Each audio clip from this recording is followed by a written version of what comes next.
Hello, السلام علیکم میرے عزیز ساتھیوں، آپ سبھی کا آپ کے چینل ایمن اکیڈمی انڈیا پر خیر مقدم ہے۔ میں آج آپ سب کے لیے 12th کلاس کے پریویس پیپر میں پچھلے سال پوچھے گئے سوالات لے کر کے آیا ہوں۔ اس سے پہلے بھی میں آپ کے لیے 2017 سے لے کر کے 2023 تک میں جو سارے سوالات پوچھے گئے تھے اس کے لیے ایک ویڈیو بنا کر کے لایا تھا۔ اگر آپ نے نہیں دیکھا ہے تو آپ اپنے چینل ایمن اکیڈمی انڈیا اس پر جا کر کے پلے لسٹ میں اس ویڈیو کو دیکھ سکتے ہیں۔ تو آج کی یہ کلاس ہم شروع کرتے ہیں۔ سبھی سوالوں کے جواب لازمی ہیں۔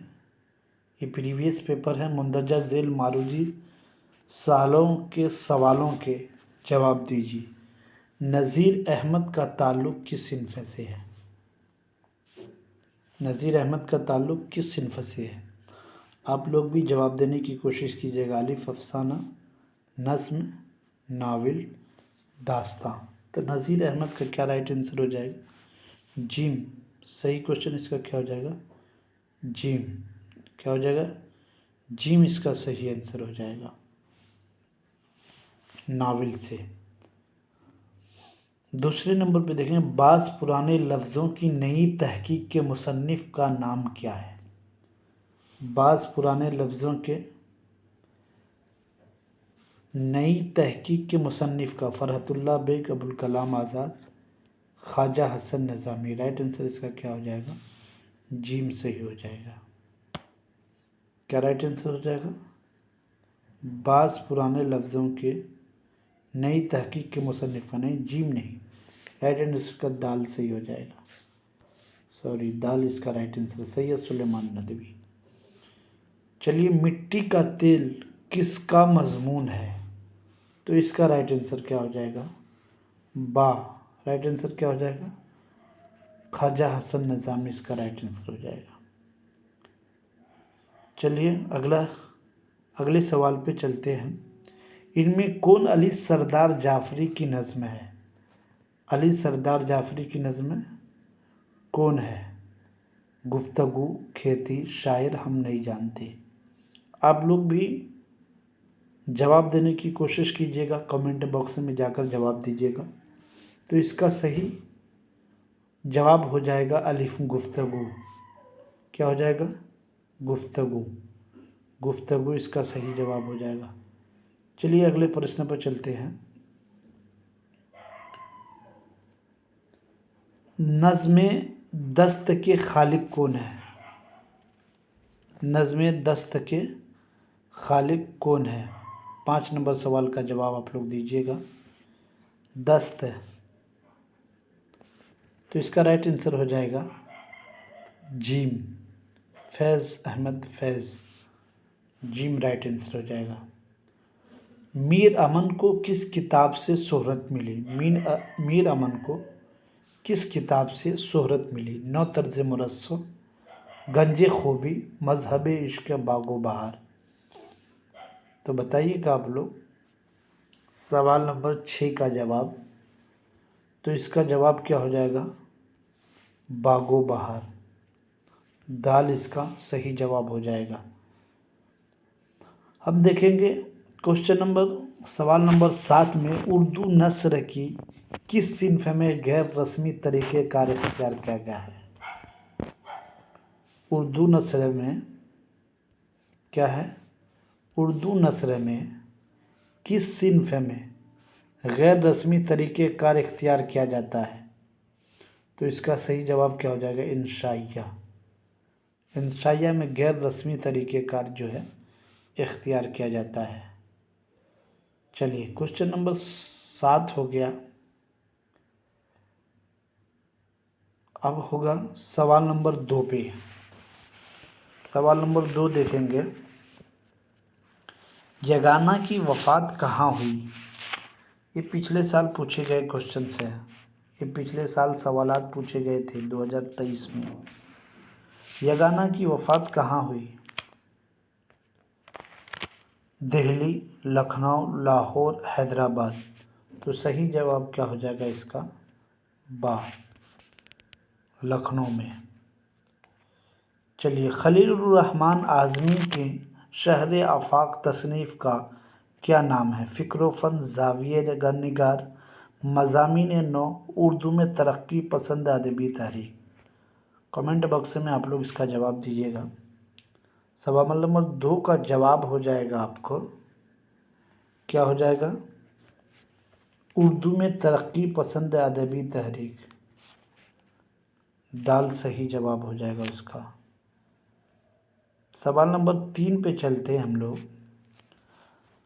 سید عطاء الرحمن کاکوی کا انتقال کہاں ہوا؟ سید عطاء الرحمن کاکوی کا انتقال کہاں ہوا؟ کاکو میں، مظفر پور میں، پٹنہ میں، گیا میں۔ تو اس کا صحیح جواب ہو جائے گا آپ کو پٹنہ میں۔ کہاں انتقال ہوا سید عطاء الرحمن کاکوی کا؟ پٹنہ میں۔ سوال نمبر 4 پہ چلتے ہیں۔ عطا کاکوی کے قطع تاریخ کا عنوان کیا ہے؟ غم ارشد، غم ارشاد، غم ارشد، غم مرشد۔ تو اس کا صحیح جواب ہو جائے گا آپ کو غم ارشد۔ کیا جواب ہو جائے گا صحیح اس کا؟ اس کا صحیح جواب کیا ہو جائے گا؟ غم ارشد۔ چلیے، غزل کے پہلے شعر کو کیا کہتے ہیں؟ حسن مطلع، مقطع، مطلع، تلمی۔ تو اس کا صحیح، ہم لوگ اس پر تھوڑا سا اس کو اچھے سے سمجھ لیتے ہیں۔ جب یہ بات آ گئی تو یہ حسن مطلع، صحیح جواب اس کا ہو جائے گا کیا؟ صحیح جواب کیا ہو جائے گا؟ حسن مطلع۔ تو اور مقطع، مطلع، تلمی، اس کو بھی جان لیتے ہیں کیا کہتے ہیں؟ غزل کے پہلے شعر کو کیا کہتے ہیں؟ مطلع کہتے ہیں۔ کیا کہتے ہیں؟ مطلع۔ اس کا صحیح جواب جیم ہو جائے گا، مطلع۔ غزل کے پہلے شعر کو مطلع کہتے ہیں، لیکن حسن مطلع کس کو کہیں گے؟ تو حسن مطلع جو ہے غزل کے دوسرے شعر کو، غزل کے دوسرے شعر کو کیا کہتے ہیں؟ حسن مطلع کہتے ہیں۔ جیسے نازکی اس لب کی کیا کہیے، نازکی اس لب کی کیا کہیے، کیا کہیے، پنکھڑی ایک گلاب کی سی ہے، پنکھڑی ایک گلاب کی سی ہے۔ تو اس میں یہ دوسرا فرسٹ لائن جو ہو جائے گا اس کا، یہ کیا ہو جائے گا آپ کو؟ مطلع ہو جائے گا، اور سیکنڈ لائن جو ہے حسن مطلع ہو جائے گا۔ سمجھ گئے گے آپ لوگ؟ سمجھ گئے نا؟ مطلع اور حسن مطلع سمجھ گئے۔ اب دیکھیں گے ہم لوگ کہ مقطع کسے کہتے ہیں؟ تو غزل کے آخری شعر کو، غزل کے آخری شعر کو مقطع کہتے ہیں، مقطع کہتے ہیں۔ کل بھی بتایا تھا، مقطع کہتے ہیں۔ اور اسی میں شاعر اپنا تخلص اختیار کرتا ہے، اپنا تخلص اختیار کرتا ہے۔ سمجھ گئے؟ چلیے آگے پرشن پر چلتے ہیں ہم لوگ۔ حسن مطلع، یہ سمجھ میں کہ غزل کے دوسرے شعر کو حسن مطلع، مطلع غزل کے پہلے شعر کو، مقطع غزل کے آخری شعر کو تلمی۔ تلمی کسے کہتے ہیں؟ تو سمجھ لیجیے آپ لوگ، تلمی ایسا شعر جس میں شاعر کسی پرانے واقعات کو بیان کرتا ہے، وہ کیا کہلاتا ہے؟ تلمی کہلاتا ہے۔ کیا کہلاتا ہے وہ؟ تلمی کہلاتا ہے۔ جس میں شاعر پرانے واقعات کو بیان کرتا ہے وہ تلمی کہلاتا ہے۔ جیسے آج بھی ہو جو ابراہیم سا ایماں پیدا، آج بھی ہو جو ابراہیم سا، ابراہیم سا ایما پیدا، ایما پیدا، آگ کر سکتی ہے، آگ کر سکتی ہے، انداز گلستاں پیدا، انداز گلستاں، گلستاں پیدا۔ تو یہ کیا ہو جائے گا آپ کو؟ تو ابراہیم علیہ السلام کا اس میں واقعہ بیان کیا جا رہا ہے جو ابھی نہیں ہے، پرانے زمانے کے واقعات ہیں۔ تو پرانی چیزیں جس شعر کے اندر بیان کیا جائے، پرانا کوئی واقعہ، جس سے کوئی ایک واقعہ ہمارے ذہن میں آ جائے، تو وہی کیا کہلاتا ہے؟ تلمی کہلاتا ہے۔ وہ شعر کیا کہلاتا ہے؟ تلمی۔ تو حسن مطلع، مقطع، مطلع، تلمی، یہ چار چیزیں سمجھ گئے۔ اس سے ریلیٹڈ آپ کو پرسن ضرور آنے ہیں، جو بھی آئے گا تو آپ اس کا جواب دے دیجیے گا، ٹھیک ہے، آسانی سے۔ چلیے یہ ہو گیا آپ کا۔ اب چلیں گے ہم موت ایک دن معین ہے، نیند کیوں رات بھر نہیں آتی۔ یہ شعر کس کا ہے؟ یہ شعر کس کا ہے؟ موت ایک دن معین ہے، موت ایک دن معین ہے، نیند کیوں رات بھر نہیں آتی۔ تو اس کا رائٹ آنسر جیم ہو جائے گا، غالب کا۔ چلیے مرزا غالب کی وفات کب ہوئی؟ 1876، 1868، 1869، 1870۔ تو اس کا رائٹ آنسر کیا ہو جائے گا آپ کو؟ جیم 1869 میں۔ چلیے اکبر آبادی کس طرح کے شاعر کی حیثیت سے مشہور ہوئے؟ اکبر آبادی کس طرح کے شاعر کی حیثیت سے مشہور ہوئے؟ رومان، فطرت نگاری، ظریفانہ، تصوف۔ تو اس کا صحیح جواب کیا ہو جائے گا آپ کو؟ جیم ہو جائے گا، کیا؟ جیم۔ اس کا صحیح جواب کیا ہو جائے گا آپ کو؟